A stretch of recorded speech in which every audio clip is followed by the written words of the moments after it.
આજે તો ડેનિસ છે ને પપ્પા ઉપર ગુસ્સે થઈ ગઈ. તો હેલો ગાઈસ, કેમ છો બધા? મજામાં. આજે ફ્રેન્ડને કંઈક પતંગ લેવી હતી તો અમે ત્યાં વયા ગયા હતા. તેના પછી ડેનિસ આવી હતી અને એબીસી બોલતી હતી કેવી રીતના સરસ રીતે બોલે છે, એટલી નાની થઈને. તો સારી વાત કહેવાય, તમે સાંભળો. તેના પછી એના પપ્પાની જોડે વાત, મમ્મી એને ફોન આવ્યો હતો ને પપ્પા જોડે વાત કરતી હતી. તો એના પપ્પાએ એના ભાઈને દીકો કર્યો, એટલા માટે એને ગુસ્સો આવી ગયો કે એને શું કામ કરે. તમે આખું વાત સાંભળજો એની.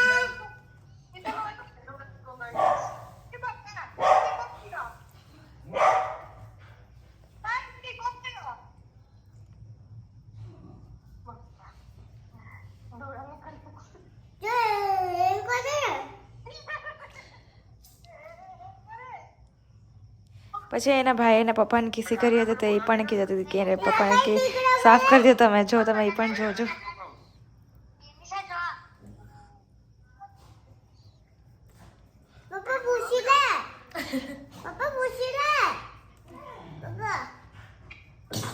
ત્યારબાદ અમે જમી લીધું. જમ્યા પછી એડિટ કરવા હું બેઠી ગઈ હતી. લાઈક, શેર, સબસ્ક્રાઈબ કરવાનું ભૂલતા નહીં. Bye bye guys.